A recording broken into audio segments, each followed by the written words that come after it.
One-on-one coverage and incomplete. Justin Jefferson covered by DJ Reed. There's a penalty flag out at the Jets 40. Wow, there looks like they're signaling Jets penalty, but this looks like a possible push-off by Justin Jefferson. First down. Defensive pass interference on DJ Reed. And a long one into Jets territory. But I tell you what, they're really, really favoring the offense in these situations.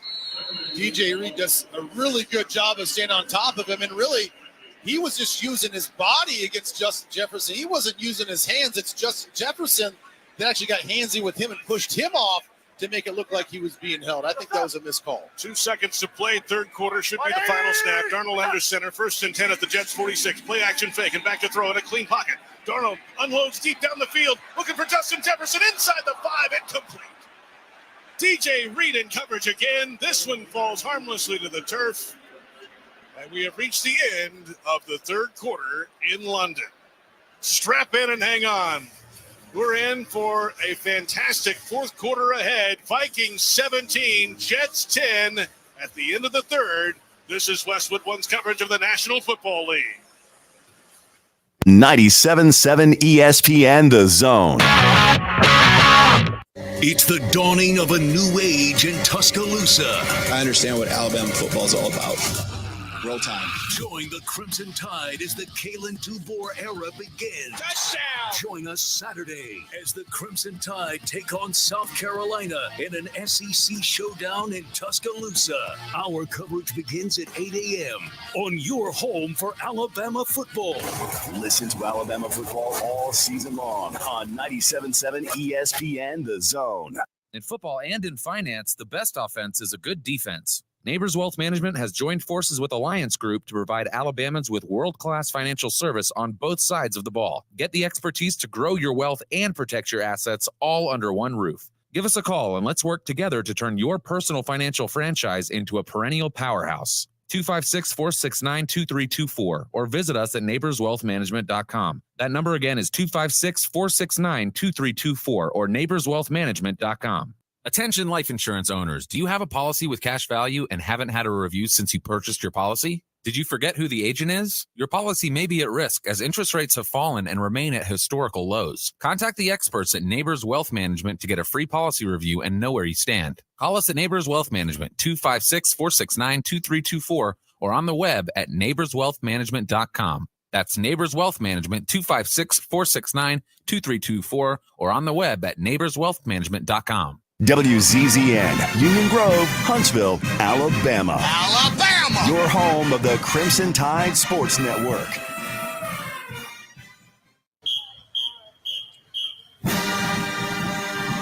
It's time for the Bama Recap Show, presented by Lawlers Barbecue. Call into the Neighbors Wealth Management Hotline now, 256-576-4977. That's 256-576-4977. Now, here's Drew DeArmond and Steve Moulton. Handoff goes again to Haynes. Breaks a tackle inside the 20, 15, 10, 5, and bumped out of bounds about the 4-yard line. Taylor approaches the football, an in-under-end kick that'll be fielded at the 3 and returned by Henderson. 15, 20, 25, still on his feet, 30, 35, still on his feet down the near sideline, out of bounds, near midfield. A great return. Emmanuel Henderson Jr. could not get out to the 20 on 2 previous returns, but this one covers 44 yards, and Bama is in business early. Josh Cuevas, the tight end. Now here's Bernard going to the left side. Milroe, an empty backfield, gets the snap, quarterback sweep, left side. Pass blocking, and the touchdown, Alabama. Great job on the play. It was Brailsford and Booker who pulled on the quarterback sweep, and Alabama looks like Alabama pulling to within 3. Milroe in the pistol. 2 wideouts each side. Gets the snap. Looking downfield. Down the boundary. Has Williams. It is caught. Breaks the tackle. He will score. Ryan Williams does it again. 58 yards on a perfect strike from Jalen Milroe. Milroe play action. with time, rolls the pocket right, looking downfield, fires deep. He's got Bernard down there. Did he hang on to it? Oh, my goodness. What a catch, Jeremy Bernard.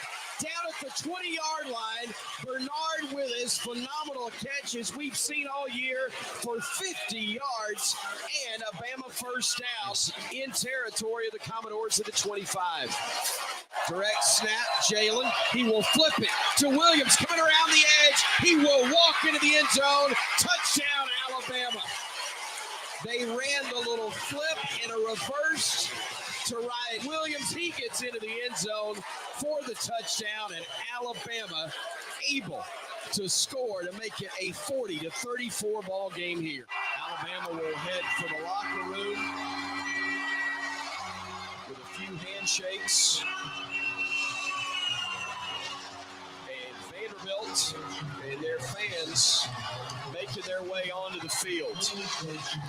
Final score, 40-35. It's Vanderbilt, a winner over the Alabama Crimson Tide. Vandy beats the number 1 ranked team in America, and the Tide drops to 4-1 on the year as the Commodores improve to 3-2. Those are the calls from Chris Stewart from Learfield, as indeed for the first time in program history, the Vanderbilt Commodores topple down an AP number 1. Congratulations to the Vanderbilt Commodores on Drew DeArmond. That didn't feel fluky to me. It really didn't. It was not a fluke. Alabama got completely outcoached, got outplayed, got out physical in every aspect.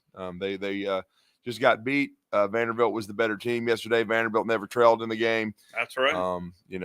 It had nothing to do with officiating. I mean, there was a couple of questionable calls, but did not decide the game at all. What decided the game was the defensive line is putrid and got pushed around the entire game.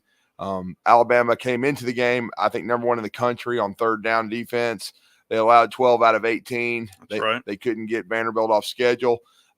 They did improve somewhat in the second half on first and second down, but then they couldn't close it on third. If it was 3rd and 8, 3rd and 7, they couldn't get off the field. They did not pressure Pavia at all as far as getting after him and disrupting him. No sacks. And no sacks at all. And like I said, the secondary got exploited because of it. And the offense played really well, but they didn't play great. And to win that game yesterday, they were going to have to play a 2020 Alabama game versus Ole Miss. They were going to have to score every time they had the ball, because that became obvious. But also because of the slow start, Vandy went right down the field and scored on the first drive. 75 yards, I believe, and on 10 plays. You're right. And 6-14 and scored. And then Alabama threw a pick 6. It was just a situation where. And it didn't look like interference to me. I know some people were complaining about it, but it was tipped up in the air. It was returned for a touchdown, and the PAT failed. But Alabama was already down 13-0. So people are like, well, they've got to run the ball better. The offensive line. Look, they were in a 13-0 hole. Yeah. Okay, you have to almost abandon your game plan, and you're playing from behind right away. Yeah. They still ran it some, and they ran it effectively at times, but they had to throw the football quite a bit. And so that's what you have to do when you dig a hole like that. And I thought when they scored at the end of the first half to make it 23-14, they were down 23-7. They were just getting mauled. Yeah. And then when they scored to come out of the locker room, I thought, okay, this is where the defensive staff has to make adjustments. They've got to start owning the line of scrimmage. That's certainly what I thought was going to happen. I thought that Alabama would adjust, get 3 or 4 stops, and then win the game 42-28, 38-28. It wouldn't be pretty, but I thought they would find a way to pull away and win the game. And I kept thinking if they just got the lead, that it put the pressure on Vanderbilt, that they could make a play and win the game. But they could never get the lead. Credit to Vanderbilt. When Alabama did finally force a field goal, it was 33-28. Then they got past midfield. They looked like they were in a rhythm, and it's one of those games. Then Elijah Pritchett gets his ass whipped and gives up a blindside sack. And to be honest, I thought the O-line played pretty well. That was probably the only glaring mistake. Yeah. But in a game like that, when Vanderbilt's playing so well offensively in the way they play, because they had 42 minutes of possession time, any offensive mistake is like glaring. And there was 3 glaring mistakes that lost Alabama the game. The pick six, of course. And then the bonehead, should be fired for having 2 guys on the field with the same number. 2. Yeah, the illegal substitution. Jay Nunez, whoever it is, he should be on a Greyhound bus out of town. Yeah. I mean, that's pathetic. That's brutal. And then that gave them, because you had stopped them in the first. That's right. And then they get the ball back and score a touchdown. Yep. And then the strip sack, that led to a touchdown. That's 21 points. And that's basically the game, because Alabama had 46 snaps on offense, Steve, and they scored 35 points. Wow. When you score 35 points on the road, that should be good enough to win. Should be. So, Nunez with the bonehead deal with the substitutions, and then the defensive staff as a whole with a complete and utter failure, that's where the onus is right now. Let's on that illegal substitution, Kalen DeBoer. Yeah, and as a team, we win as a team. That's all of us, and we have communication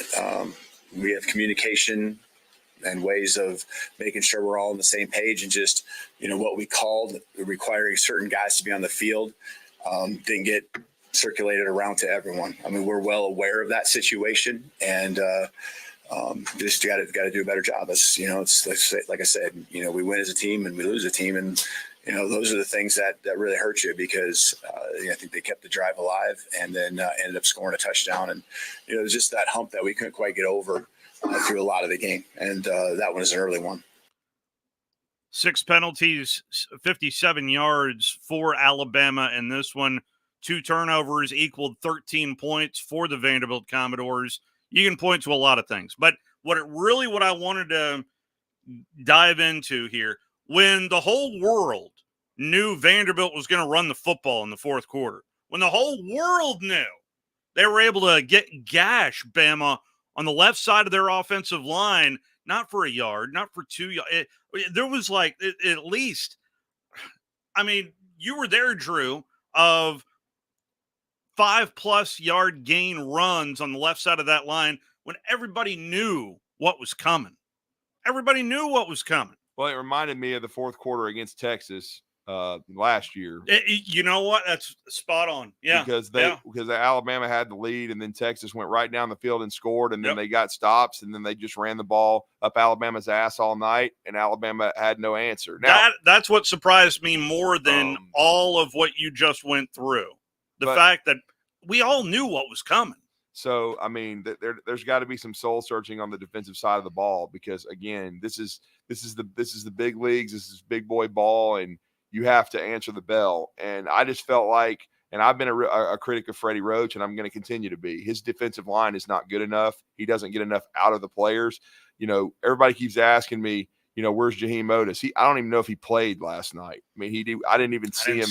I didn't see him in there. I just saw guys getting dominated, and it was mostly just there wasn't a ton of rotation. Jordan Renaud saw some time. No, he didn't play. At the bandit spot, and he missed a sack.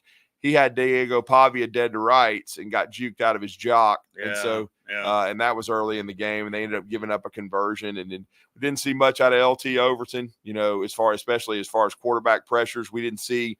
Anything out of Latham. He made a few tackles, but I'll be honest with you, there was only 3 guys on defense that I would even give a winning grade to. Someone pointed out the third guy to me, and I remember he was in there, and they did get some penetration in the second half to set up those third down and longs, but they just couldn't get off the field. Mm-hmm. And that was, it was James Smith. But the 2 guys that I noticed that I thought made winning plays throughout the game when they were in there, and again, they play the same position and they were rotating, was Q Robinson and then and Quay Russaw. They made some plays. They got off blocks. I didn't see many defensive linemen getting off blocks. And Jihad Campbell and Deontay Lawson, I saw them making a lot of Salim Rashid tackles. That's like 6 and 7 yards down the field. Yeah. They weren't getting up the field. And again, part of that, I said this to some people, when your defensive linemen are getting owned and they're not getting off blocks, that makes the job even harder for the linebackers, because it's harder to fill when you're probably having to shed blocks yourself, and you're having to, and you're not clean from the defensive lineman winning their matchup, where the O-line has to account for them, and they're not stoning them. When they're stoning them every play, It just opens up gaps. And I just think the overall thing is the defense lacks physicality. They lack, to me, because I just really believe I didn't see a ton of physicality at all. I think that, and I think they I didn't see a ton of, I don't know. I didn't like the energy defensively. I didn't think they played as hard as they could. I don't know. I just thought, and I guess part of that is when you're not just aggressive from the standpoint of you're kind of back on your heels, and they were back on their heels from the start. And I just didn't think, I just didn't think there was a lot of intensity. I didn't think there was a lot of, just a lot of energy on defense, and they just weren't aggressive. I didn't like their game plan at all. They just weren't prepared. So a lot was made out of the situation with Malachi Moore. I mean, does it warrant all of this attention? No, not to me, because I didn't think so either. That's why I worded it that look, way.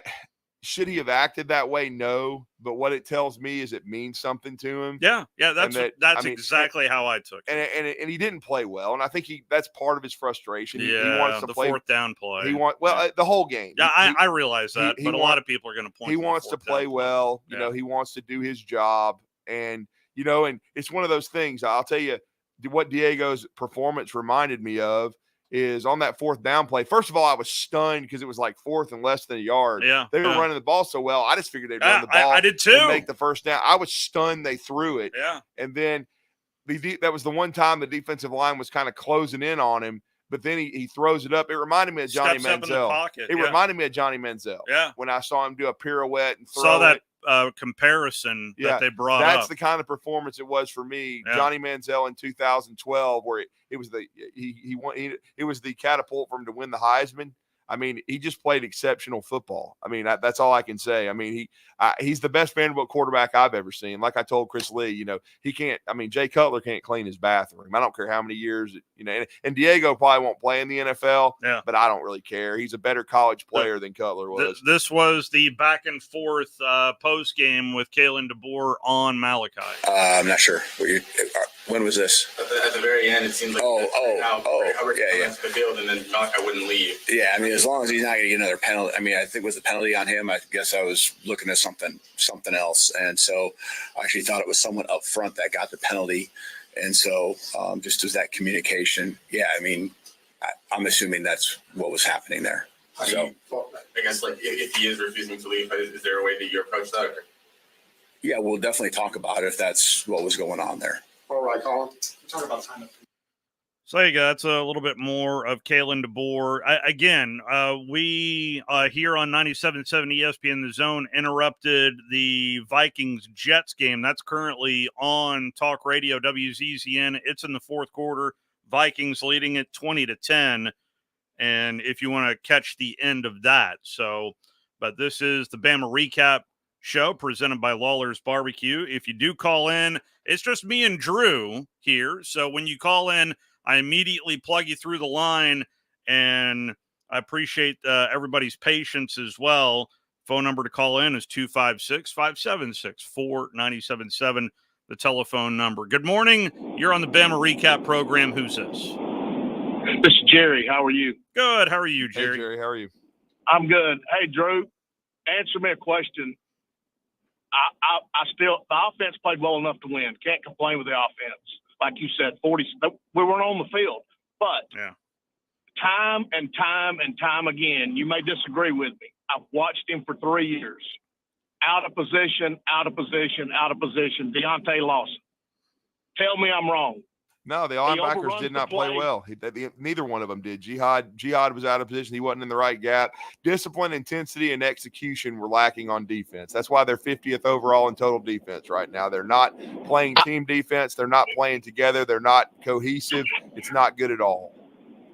I agree. And I hate to say this early on, but I have doubts on Womack. Everybody should. Watch our defense all year. We give up yards. Wisconsin's the only game after about 3 drives of the Western Kentucky game, we played pretty decent. Okay. But they drove up the field the first 2 or 3 times down the field, and we were lucky we weren't down early in that game. And then The Wisconsin game, the opening drive, Van Dyke gets hurt. Yeah. Who knows? They moved the ball right down the field on us.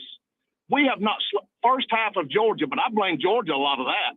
I don't say we took control of that game in the first half defensively. I just believe Georgia was shell shocked, and second half we got burnt. I mean, we have not played defense all year. We've given up yards. But I still say Deontay's great getting everybody in position. But and then one other thing, and I'll let you go. There is not a dog on that defense. Tell me a dog on that defense. You got to have an alpha dog. Arkansas, number 40, last night I was watching him. He's a dog. There's several teams got dogs. Miami had some dogs on defense, but Alabama does not have an alpha dog on defense. Am I wrong? Well, I mean, they've had guys that have had moments, but they're not consistent. LT Overton played great against Wisconsin, but he didn't do anything yesterday. You have to show up game in and game out, and you have to play well. And Deontay and Jihad have had good games earlier this season, but yesterday was not something to write home about. They did not play well.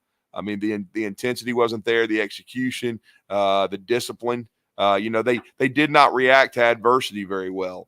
You can have a bad half, but last year this happened quite a bit where Alabama had bad halves. Saban would make a lot of adjustments and they would play very well. Kirby, for example, Georgia played very poorly in the first half against Alabama, but they made adjustments and they started getting stops. I didn't see any adjustments from Kane Womack last night. Zero. I did not see anything change. And to me, I don't care if it's first year. I don't care if he's the head coach's best friend. I don't care. He's on the clock. Freddie Roach is on the clock. The entire defensive staff should be on the clock because that's unacceptable. You cannot play defense that piss poorly. And I give credit to Vanderbilt. I mean, Jerry Kill is an Alabama killer. I mean, I had people telling me, oh, no, that's not. Yes, he is. He's 2-0 against Alabama. He beat them in 2003, and he beat them yesterday. Yeah. And I don't care if he's not the head coach. It's his quarterback and his offense. That's the whole reason he was brought in. The guy's one hell of a football coach, and if you're not prepared or if you're not disciplined, you can lose to a team like that. They're a very difficult preparation. But, I've seen in Nick Saban's tenure, Alabama played Georgia Southern, teams like that. They played option teams, the Citadel, and they would struggle at times. But they would adjust, That's right. Eventually get the stops, and then the talent would win out. For example, they were 12 out of 18 on third down. If Alabama gets 3 or 4 stops, and that's still really good if you're 8 of 18 or 9 of 18, you still should be, we've got to do a better job of getting off the field on third down. But if you give that offense, Alabama's got 3 or 4 more possessions. Yeah, that's a difference in the game. And you get to 65 to 70 snaps, then you're beating Vanderbilt by 2 touchdowns because Vandy had no prayer to stop Alabama. And so the one thing Kalen DeBoer did tactically, and again, you have to understand, he is an offensive head coach. So defense is not his thing. Yeah. But offense is. The one mistake I thought he made is, I mean, you saw the flow of the game, Steve. I saw the flow of the game. I'm sitting there in the press box with, like a little over 3 minutes to go. To me, I don't give a damn about a 2-minute warning and 2 timeouts. I'm onside kicking because I don't have confidence in my defense that they're going to make a stop. Now, my only hope is we get the onside kick, we score because you're going to go for 2. So there's 2 scenarios. You're either up 41-40 or 43-40 if you execute the onside kick and score.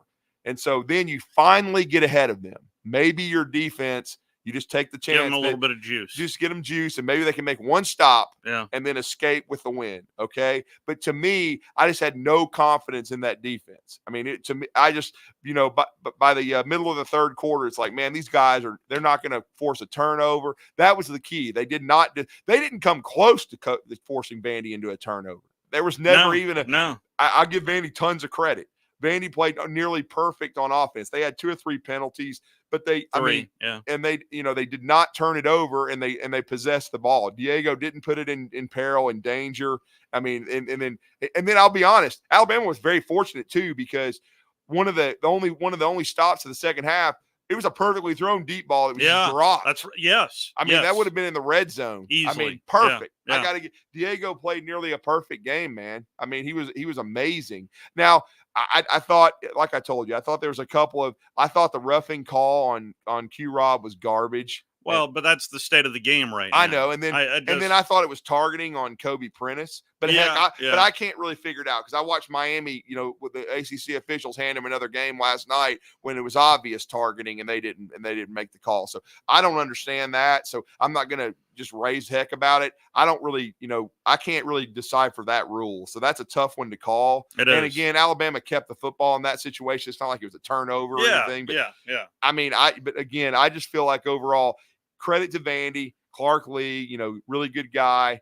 They outplayed Alabama completely, and we'll see really, what this team's made of and how they respond. Because, and again, this was the craziest Saturday I can remember in the SEC. Oh, yeah. Because Sam Pittman beats the great Tennessee Vols. Yeah. Their stupid fan base, and I can't stand them anyway, sitting there on social media making fun of Alabama. Well, we're going to beat Alabama 40 points, man. We can't wait. What was that again? What happened? Nico going to win the Heisman and what? And he runs out of bounds and doesn't even throw the ball.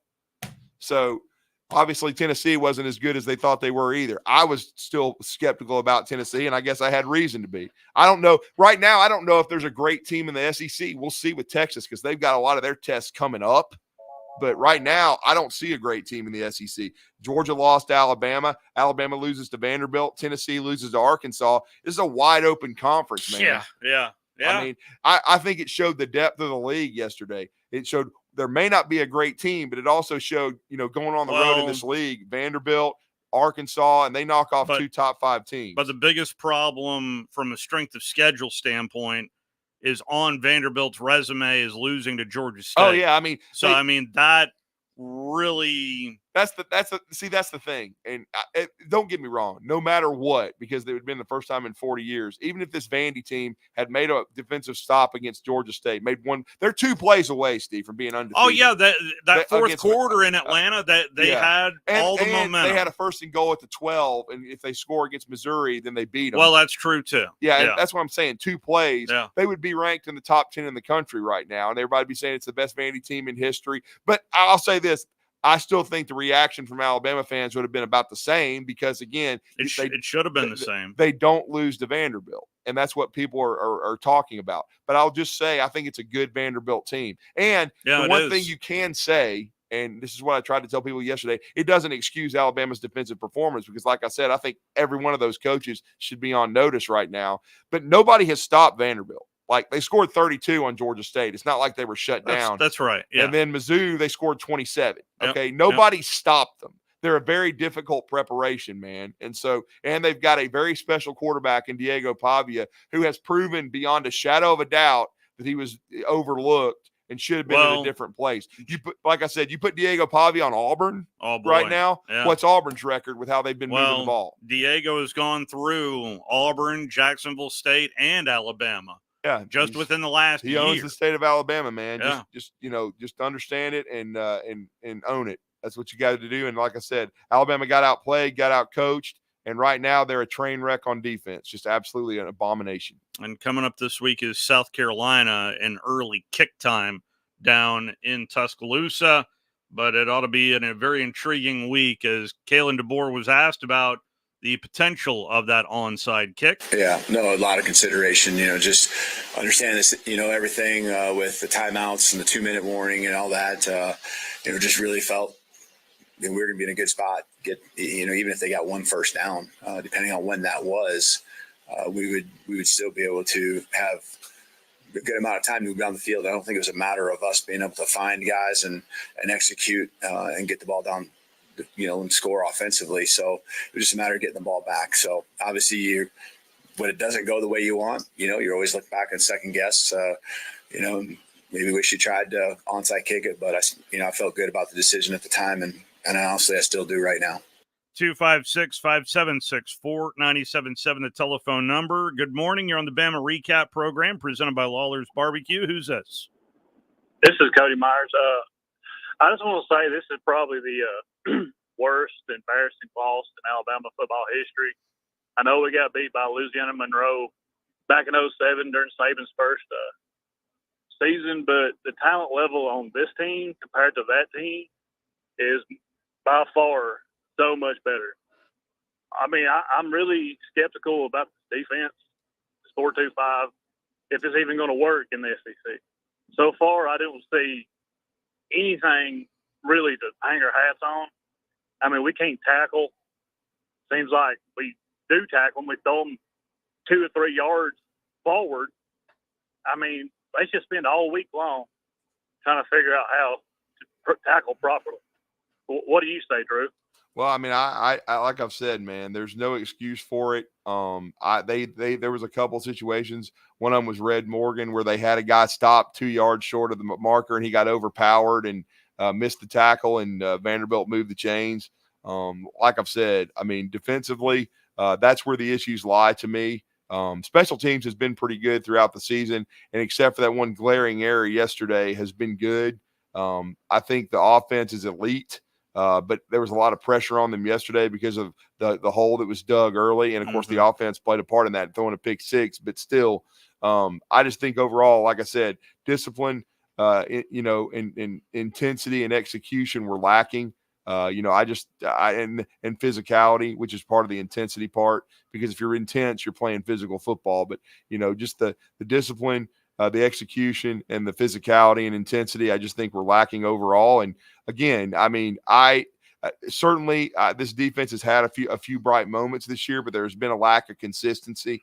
And I think, and again, they didn't blitz a lot yesterday, but it's tough to blitz, a Vanderbilt team when they're running the type of offense they're running. You have to it's assignment football. But you have to – the thing is, the biggest thing you have to do when you're playing a team like that is you got to win matchups. Your defensive line has to win the line of scrimmage. You got to reestablish. You got to strike somebody up front and drive them backwards. Yeah. And then you have to get them in those third and long situations, because many times when a Vanderbilt is in 3rd and 10, 11, 12, they're going to struggle to move the chains. But they were never really off schedule, and Alabama could never get on top of them. And again, I think without a doubt, there should be some doubt about this defense, no question about it.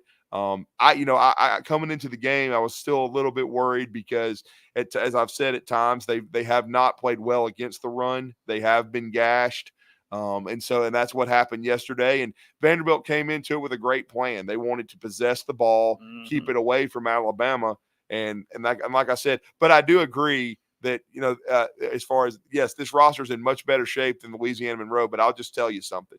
I'm not giving up on Kalen DeBoer, because Gene Stallings started 0-3. And that team he inherited came off an SEC championship in '89 and won their first 10 games and totally changed everything. And they started 0-3. By the third year, he won the national championship. Kirby Smart lost at home to Vanderbilt his first year, went 8-5. Heck, this Alabama team may lose 5 games. I don't know, but I'm just saying. They went. He inherited a talented roster. Mark Richt. The cupboard was not bare. No, yeah. And so that was a reset. That's a really good point, right there. That was a reset completely. And then Nick Saban did lose to Louisiana Monroe, but yet he almost beat the national champions in LSU. Sure does. So again, Kalen DeBoer, I think he's done a very solid job. He beat Kirby last week. You can't take it away from that. Nope. It's just what he's learning is how tough the SEC is week to week, and you have to adjust. A lot of it is how you react. Yeah. It's not because, I didn't expect this Alabama team to go 15-0. So now, did I expect them to lose to Vanderbilt? No, but this Vanderbilt team is a very tough preparation. I think they're a good football team. They had a bye last week too. And so, I just think overall there's got to be some self-reflection, and some guys have to, on the players and the coaches defensively, this is not acceptable. I mean, you have to going forward, it has to get a lot better. Now, are they going to make schematic changes? No, they're not, because this is the middle of a grind of a season. You're not doing that. It's week 6. But you just have to find out who's in the boat with you and who cares and who wants to get better. And if they don't, you put them on a Greyhound, you get them the hell out of town. I agree. I was more directed towards the defense side of the ball. Now, the Boers seem to be a borderline genius at times on the offensive side. It's just this Womack defense. I don't agree with it. But I know I'm like you. I do agree 100%. You can't just change your philosophy and your scheme, 5-6 games into a season. Because if you do, you're just creating more problems. Oh, big time. I agree with you there. Look, if this team doesn't finish well and they lose a few ball games, don't forget, Nick Saban's team started 6-2, ended up 7-6, and Kevin Steele was shown the door. Okay, and then Kirby Smart was elevated. So I don't care if you're best friends, cousins, brothers, whatever. Producer, get the hell out of here. I agree. Thanks for taking my call, guys. Thank you, Cody. No problem. Appreciate the phone call. I'm gonna be as frank as I can be. I mean, I can't be. I'm not on XM radio, so I can't say what I'd like to say. But got to go. You got to fix it or go. Look, there is no, in the transfer portal era with NIL and everything, you ain't gonna be given a ton of time. So we all understand that. So you got to fix it, or you got to go back down to South Alabama, and you got to go to Group of 5, take Freddie Roach with you, and get the hell out. 256-576-4977, the telephone number. Bama's longest drive in terms of time of possession was their second drive of the game. 7 plays, 75 yards, 3 minutes and 41 seconds. And the reason I bring that up is time of possession we've already brought up.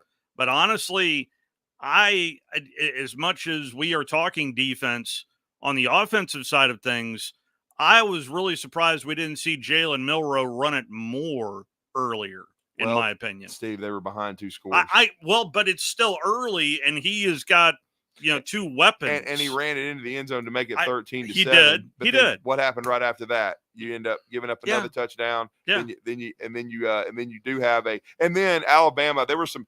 Vandy had every break go their way. And that's what has to happen in these things, because remember, if he doesn't take one more step, he has a long completion to Jeremy Bernard wiped off the board, stepping over the line of scrimmage. That's right. That could have easily been a touchdown drive, and then they take the lead there. Yep. You know what I'm saying? There was a lot of little things that happened for Vanderbilt to win the game. Yeah. And so that's what, in these kind of upsets and these kind of, when you get outplayed like that, if you make those kind of mistakes, and that's the first time we've talked about that mistake, that was another small offensive mistake. But again, that's what happens. And when you're trailing like they were, and they even tried to run Jalen Milroe late, and they did when they scored on that last drive. Yeah. But it's all about Vanderbilt had the tempo they wanted and kept the lead. Their whole idea was stay ahead, hold the ball, and then put pressure on Alabama to execute. And Alabama did execute really well for the most part, but 2 or 3 times they made big mistakes that ended up costing them. And so that's what I'm saying. That's why you just tip your hat to Vanderbilt. Alabama didn't play well enough in all 3 phases, but especially defensively. And it's going to be fascinating to see how this team responds, because I was in the locker room yesterday and watching them. Deontay Lawson was pretty much despondent. I mean, he took a deep breath. He was really kind of reflective on what he said. You could tell that he was, really, just dismayed at how they had played defensively and that they didn't play very well. And so the leadership of this team is going to be tested. I mean, and then Tim Keenan, he came in and talked to us as far as the defensive line. The defensive line, they ought to be, that whole group needs to it shouldn't have slept a wink last night, because they were terrible. I mean, come on, man. You made no plays. You didn't really help your team get in position to win, because again, no matter what you run on defense, 4-2-5, 3-4, 4-3, whatever, the D-line has to win up front first and foremost. If you're getting dominated, it doesn't matter, because eventually your linebackers are going to crack, your secondary. You got to win up front first and foremost. And Alabama did not win up front. They did not win any battles. And that's why Vanderbilt kept the football the entire time, and why they converted 12 out of 18 on 3rd down. And they converted, I think, that touchdown pass on 4th down. But again, it was just one of those things where and then the D-line didn't get home there either. I mean, it's 4th and 1. At the very least, you should be firing off, because you think they're going to run the football, and then somebody can't get home. And I mean, and Diego isn't the biggest guy. So I saw that down the stretch, like Missouri, they got their hands up, they deflected passes. Alabama didn't do any of that. Yeah. And I just don't think Deontay said they had a good week of practice and there was good energy, but there didn't seem like there was on the field. And then my biggest thing was, again, at the half, you got a chance to reset yourself. That's right. You just got embarrassed the entire first half where they dominated you. But you scored right before. But I'm talking about defensively, as a group in the yeah. defensive room. Okay. It's talking about when Jerry said they don't have any alpha dogs. Somebody has to step up and say, this is not going to happen anymore. It's kind of like Derek Thomas back in '88 against Kentucky when he pointed at them and said, "We are Alabama and you're not going to win." Okay. And so somebody has to step up and make a play, and nobody did. Let's go ahead and take a timeout. Phone lines are open to you this Sunday morning at 256-576-4977. It is the Bama Recap Show presented by Lawlers Barbecue here on 97.7 ESPN The Zone. Log on today, 977ESPN.com.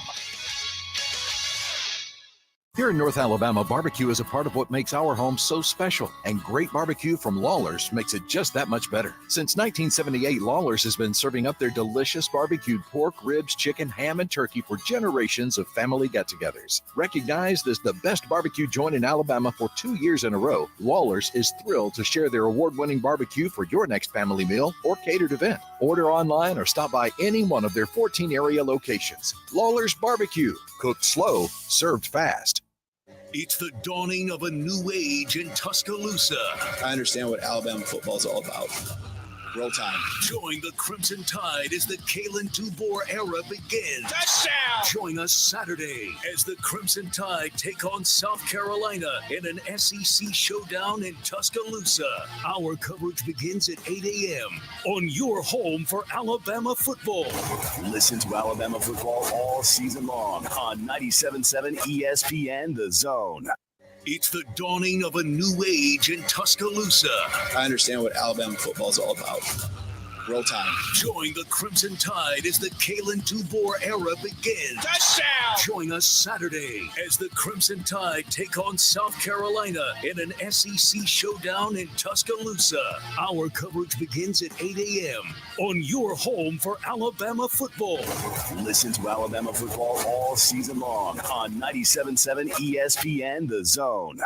By now, you know about Eagle Masonry and Insulation, and maybe you know that Eagle also does landscaping and dirt work. But how about after paint work? Shower doors, shelving, and mirrors, all taken care of by Eagle, the same Eagle that takes care of all your masonry, insulation, and landscaping needs. Eagle brings the same level of expertise to all these disciplines, and they're ready to provide you with a free quote. The website is the same, insulatewitheagle.com, as is the phone number, 256-755-1556. Give them a call and see what Eagle can do for you. Eagle saves you time. Eagle saves you money. You need a lawyer and pick up the phone. I'm attorney Gary Lackey. When you call for a lawyer, where does that phone ring? My phone rings in my office. I'm attorney Justin Lackey. My phone rings in my office too. So does mine. I'm attorney Jennifer Lackey. And when you've been hurt and need help, we're the ones who take your call. The Lackey Law Firm. The Lackey Law Family. 1-800-4RIGHTS. No representation is made that the quality of the legal services to be performed is greater than the quality of legal services performed by other lawyers. Tom Luganville here for my friends at Woody Anderson Ford. Bobby White and his team take great pride in their service department, and you can see it the moment you walk into those beautiful new service lanes. And just like a championship team, they all work together to make sure your experience is second to none, whether you drive a Ford or not. Also, check out the gold certified pre-owned inventory at Woody Anderson Ford for great deals every day. Stop by and see them at Jordan and Sparkman or at Woody Anderson of Madison on Hughes Road, or visit WoodyAndersonFord.com.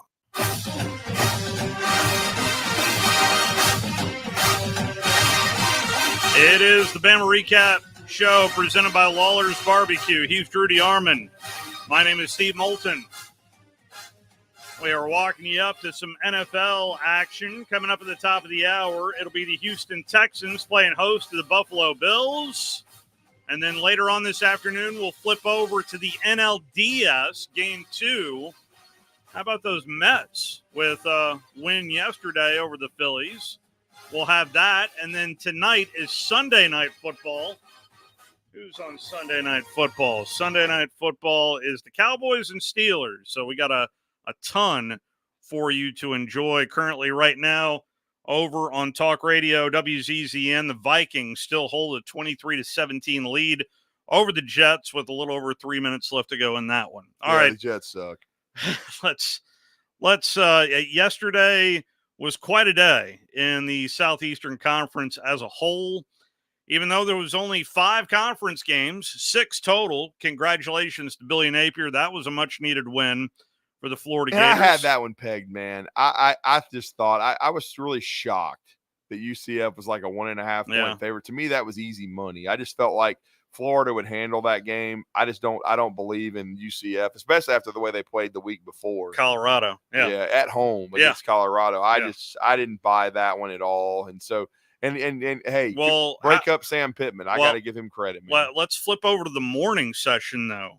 Break up the Texas A&M Aggies. Yeah, and I picked A&M in that game. A lot closer. I picked A&M too, but I thought it would be much closer. It was a mauling, and I'll just tell you, that's a good segue for my new SEC rankings. And there was a lot of that's where I was going to go. There was a huge shake-up, and no doubt who number one is. No, I mean, that's easy, but I was just telling everybody last night, I was like, well, I because the SEC games after Tennessee got done, it was pretty much they were over. And so I was like, okay, now I got to come up with how I'm going to rank these teams. And you have to, it's on a week-to-week basis. And some people will say, well, how can you do that? Because they beat them last week. But I got Texas number one. Mm-hmm. I got Georgia two because they handled business at home and whipped Auburn by double digits. I did. I moved Texas A&M all the way to 3. Woo! Because they've lost to Notre Dame. And that's it. Who lost to Northern Illinois, but Notre Dame's still a pretty good football team. Yeah. And the way they handled Missouri, and then, and the way they've beat Arkansas the week before, who just beat Tennessee. So I put them to 3, Alabama to 4, Ole Miss to 5, Tennessee to 6. And then this is where it starts getting dicey because you just got to have to make some decisions. Yeah. But I picked LSU 7, Missouri 8. And I had to pick Missouri because they beat Vanderbilt. I wanted to put Vandy 8. Yeah. Part of me did. But how? Because Missouri beat them in double overtime by 1 play. Yeah. So I'm going. But it was a home game for Missouri. So that's the only argument there. So I give Missouri a slight edge over Vanderbilt. Yeah. Vanderbilt, I moved them all the way up to 9. I put Kentucky at 10. They were idle. And by the way, they play Vanderbilt this week. Yeah, that'll be a fascinating game. Yeah. I mean, really fascinating game. And then and because I'll be honest with you, I think that's a bad matchup for Vandy. I do too. Only because Kentucky actually has a defensive They line. Actually strike somebody up front. They actually stay in gaps. They're actually D-line. physical. There's actually execution. Yeah. Their Walker defense in particular. is good. I mean, intensity, execution, and like we said, discipline. And, of course, with the intensity will be physicality. I think it'll be hard for Vanderbilt to move them, okay? Because you looked at it. Georgia didn't move the ball on them. And then Ole Miss and those two. And I know Vandy's a little bit different offensively than them. But, again, and Vanderbilt's defense is not great. No. I would think, just like because, look, Kentucky moved the ball on Ole Miss, who has more talent on defense than Vanderbilt. So I would take Kentucky in that game. And Vandy.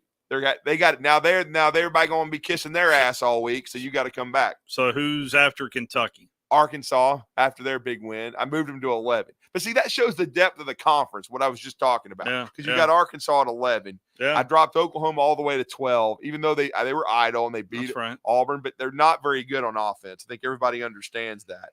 And then Florida 13. And I dropped South Carolina to 14 because they got just smashed by Ole Miss. And I dropped Auburn to 15. I'm sorry. Auburn's 2-4, and they scored 13 points. They're not very good on offense, and at least against elite competition. I know they moved the ball against Oklahoma for 480 yards. And then 16, they were idle, still Mississippi State. Yeah, they've got Georgia this week. Yeah, it'll be another mauling for the Bulls, even though I'll give Mississippi State a little credit though. They hung with Texas. Yeah. But if there's anybody that knows Texas, it's Levy. Yeah. And so I thought they did a good job of hanging and not getting embarrassed. So, but again, that's my rankings. And I just think the SEC right now, I don't know. Texas might be a great team, but everybody else has flaws. And so we'll see. But right now for the SEC, Texas is their best hope. And I still think they're going to have a hiccup because they got some tough games coming up. Now, I like them over Oklahoma. I just don't know that Oklahoma can move the ball well enough on them. Mm-hmm. I mean, I just, with a young quarterback, but I know they got a good defense, but, Sark is elite at what he does offensively. So moving forward, Lenoris Sellers did play for South Carolina yesterday, 20 of 32, 162 yards and a pick, no touchdowns. But also ran the ball 15 times for 55 yards. But Ole Miss scored early and scored often. It was 14-0 at the end of the first quarter.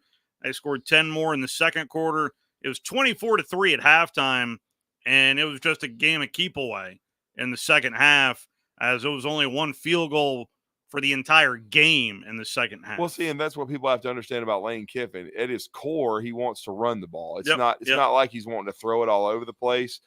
He ran it a total of 41 times yesterday. Yeah, I mean, they've been one of the leading rushing teams in the SEC since he got there. Yeah. That's kind of their identity, you know what I'm saying? And right now, Alabama's identity is an offensive team that's very potent and elite, but their defense just is not very good, and they're going to have a lot to prove against South Carolina because South Carolina has a mobile QB too. Now, is he as good as Diego Pavia? Not even close. No.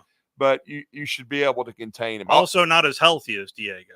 Yeah. I mean, that needs to be said. Well, that too. But, but think about this, though. Another situation. What if you put Diego Pavia on Arkansas? Yeah. I mean, they definitely would have beaten Oklahoma State. I can just about guarantee you that, And so, I don't know. Because Arkansas, they do look much improved to me. Yeah. And, but their problem is Taylor Green's made some mistakes and played poorly at times. And, they've struggled. But again, I think for the most part, when you look at Arkansas, I mean, I definitely think they would have beat Texas A&M probably too with Diego. With a little bit better quarterback play. And see, that's what makes Vanderbilt a tough preparation. That'll give them a shot against Kentucky. But I'm just saying with Kentucky, the way they play and the way they're so physical on defense. Right now, Alabama isn't physical at all. I mean, and they're losing the battle up front. I mean, you're only as good as your last 6 quarters. Alabama's last 6 quarters on defense is some of the worst I've ever seen. The quick look ahead, the Week 7 begins with South Carolina at Alabama. It's an 11 a.m. kick on ABC. You've got Missouri at Massachusetts, believe it or not. Then Saturday afternoon features the first time this will be an SEC matchup with Texas and Oklahoma. Also Saturday afternoon, Mississippi State at Georgia. Florida at Tennessee is a touch more interesting, but still the Vols are a much better team, at least in my opinion. Ole Miss is at LSU, and Vanderbilt is at Kentucky. There is, the intrigue is there's a lot of meat on the bone coming up. Well, I'll just say this. I've watched Nico Iamaleava for a couple of games. He ain't elite. Not right now. I mean, he's a talented player. Yeah. But he ain't even close to Hendon Hooker. Was it Joe Milton that ran out of bounds? Yes, against Ole Miss. That stunned me at the end of the game. I couldn't believe it either. I thought he was going to throw it, right before he ran out of bounds. He was going to throw it up into the end zone. It's just ridiculous. It's a lack of awareness. And again, I thought he was pretty good against Oklahoma. Yeah. But again, but he did have 2 turnovers, which kind of raised your eyebrows a little bit. But I thought he did enough to help his team win and be efficient, and especially in the second half, just don't make any more big mistakes. But I was not impressed with him last night. I mean, against Arkansas. And don't forget, Arkansas won the game with their backup quarterback. Yeah. Okay. Yeah, they sure did. Everybody's trying to tell you Tennessee's got the best defense in the SEC and the best team. Yeah. No, you couldn't stop the backup quarterback at Arkansas. You couldn't stop the backup quarterback at Arkansas. Did you take calls till 4 a.m.? Did you take calls till 4 a.m.? And bring up Diego Pavia every 15 minutes. Did he?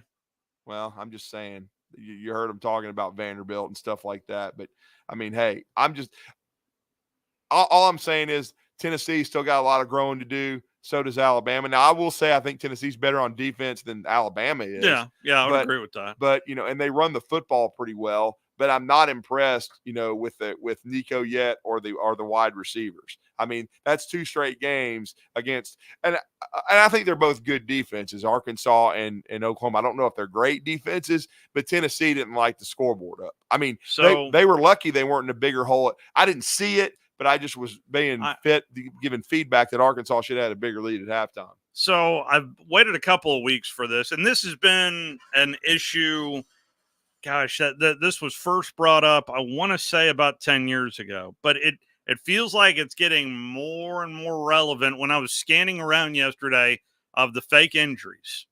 Here we go again with the fake injuries. It just I think it should be a penalty like flopping to me. It's an issue.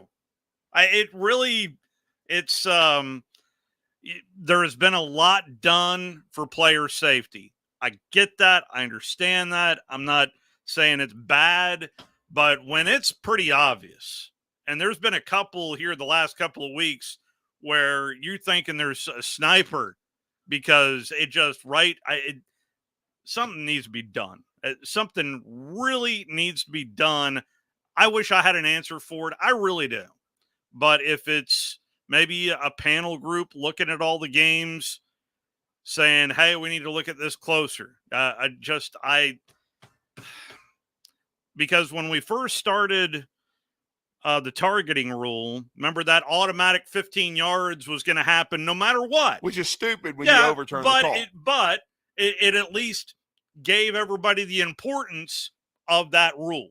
Right. It at least let you down that path of if you do this, there will be consequences. The best scenario that I've heard is if you quote unquote are injured, and even if you fake the injury, what should automatically happen is you cannot come back in for the rest of that possession.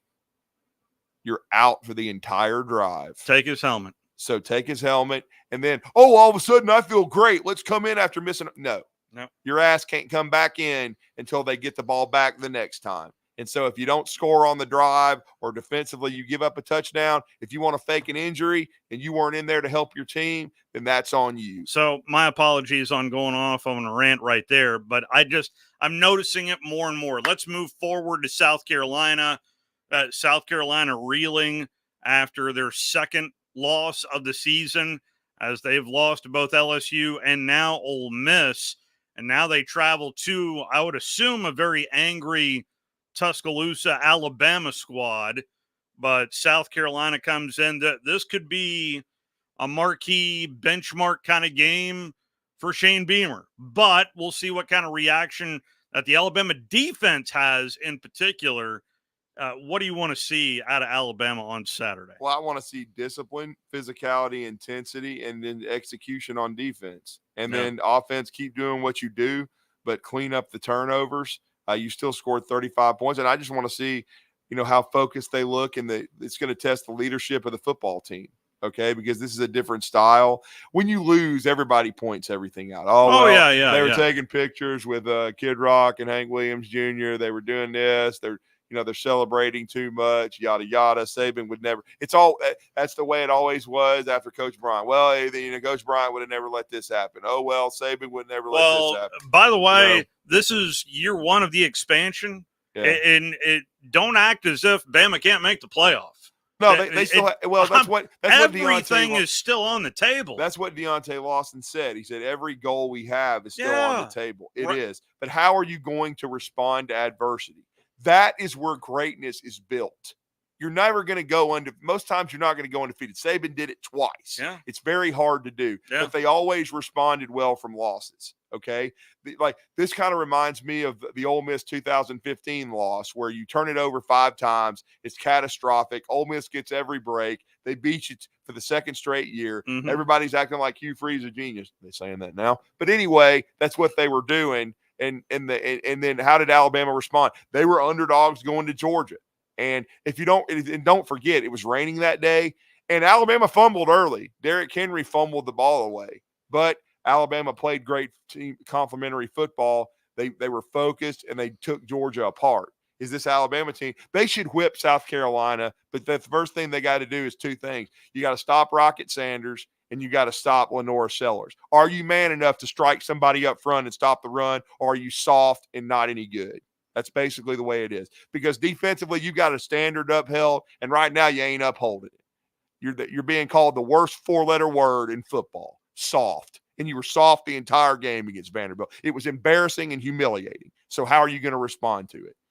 Bottom line, there's no BS in that. That's exactly what happened. You can watch the film all you want. Oh, well, if we had done this and we had done that. Bull crap. You got owned the entire game. They held the ball for 42 minutes and owned you. 12 of 18. There was no execution whatsoever.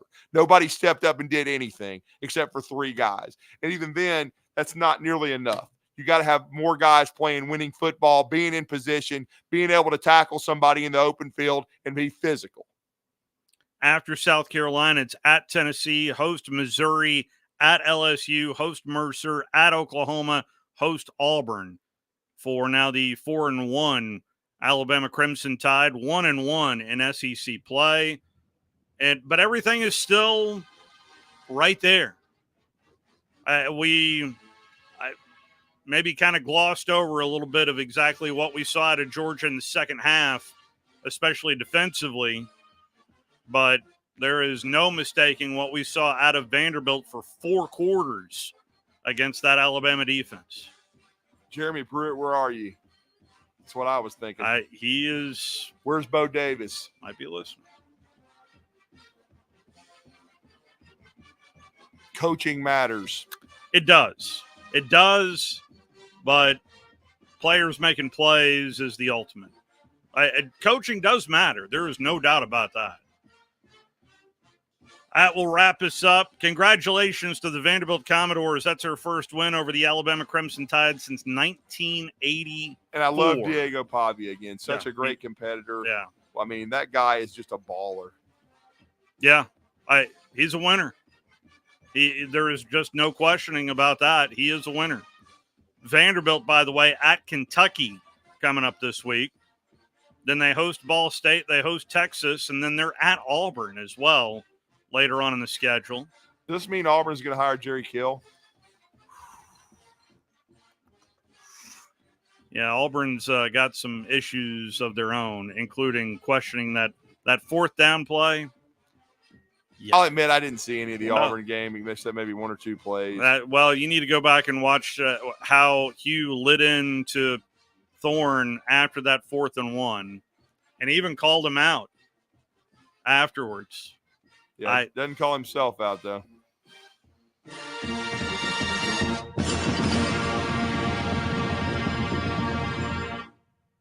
WZZN, Union Grove, Huntsville, Alabama.